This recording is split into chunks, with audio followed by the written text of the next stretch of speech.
আসসালামু আলাইকুম সম্মানিত খামারি ও কৃষক ভাইরা, আপনারা যেখান থেকে আমার এই ভিডিওটি দেখতে পাচ্ছেন, আমি সবাইকে জানাই জাকির কৃষি খামারের পক্ষ থেকে আন্তরিক শুভেচ্ছা এবং অভিনন্দন। আজকে আসলাম কিছু ঘাস কাটার জন্য। আমি যে এই জমিতে দাঁড়িয়ে আছি এটা হচ্ছে আমেরিকান গুয়াতিমালা 5G ঘাসের জমি। এখান থেকে কিছু ঘাসের কাটিং কাটবো, এই বিধায় আজকে এখানে আসছি। তো আমাদের কাটিং গুলা কিরকম সেটা আমি আপনাদেরকে আজকে দেখাবো।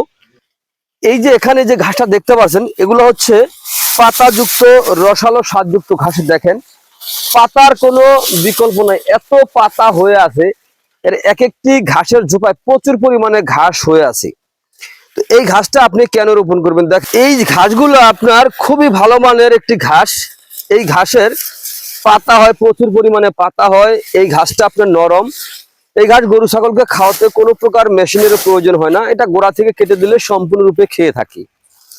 এই যে আমেরিকান গুয়াতিমালা ঘাসটা আপনি কেন রোপণ করবেন? দেখেন, এই ঘাসটা রোপণ করার উদ্দেশ্য হচ্ছে এই ঘাসটায় প্রচুর পরিমাণে ক্যালসিয়াম রয়েছে। অন্য ঘাসের ভিতরে দেখা যায় একটা আছে একটা নাই, আর এই ঘাসে কিন্তু ভিটামিন, প্রোটিন, ক্যালসিয়াম, মিনারেল সহ সকল প্রকার উপাদান কম আর বেশি সম্পূর্ণ রয়েছে। এই বিধায় এই ঘাসটা এখন বর্তমানে বাংলাদেশে ব্যাপক হারে একটি জনপ্রিয়তা লাভ করেছে। তো আপনারা যদি এই আমেরিকান গুয়াতিমালা হাইব্রিড ঘাসের যদি চাষ করতে চান, তাহলে এই ঘাসের কাটিং অথবা মোটা সহ চারা রোপণ করবেন। কিন্তু ভাই হ্যাঁ, এই ঘাসের কখনো বীজ রোপণ করবেন না। এই ঘাসের কোনো ফুল অথবা কোনো বীজ হয় না। এটাই হচ্ছে সেই আমেরিকান গুয়াতিমালা হাইব্রিড ঘাস। বিদেশের মাটিতে যে ঘাস জন্মায় সেই ঘাস এখন আমাদের বাংলাদেশেও ব্যাপক হারে চাষ হচ্ছে, ব্যাপক হারে ফলন হচ্ছে। তো আপনারা যদি এই আমেরিকান গুয়াতিমালা হাইব্রিড ঘাস অথবা জারা ওয়ান হাইব্রিড ঘাস, যেটা ডক্টর জহিরুল ইসলাম স্যারের হাত ধরে চীন থেকে এসেছিল, তারপরে রয়েছে আপনার ইন্দোনেশিয়ার স্মার্ট নেপিয়ার ঘাস, তাইওয়ান হাইব্রিড ঘাস, জার্মান অজানা সহ যে কোনো ধরনের ঘাসের কাটিং এর জন্য আমার স্ক্রিনে দেওয়া নাম্বারে যোগাযোগ করবেন।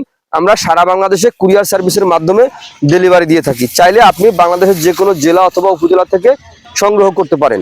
তো প্রিয় বন্ধুরা, আজ এখানে এ পর্যন্তই। আপনারা সকলে ভালো থাকবেন, সুস্থ থাকবেন। আল্লাহ হাফেজ।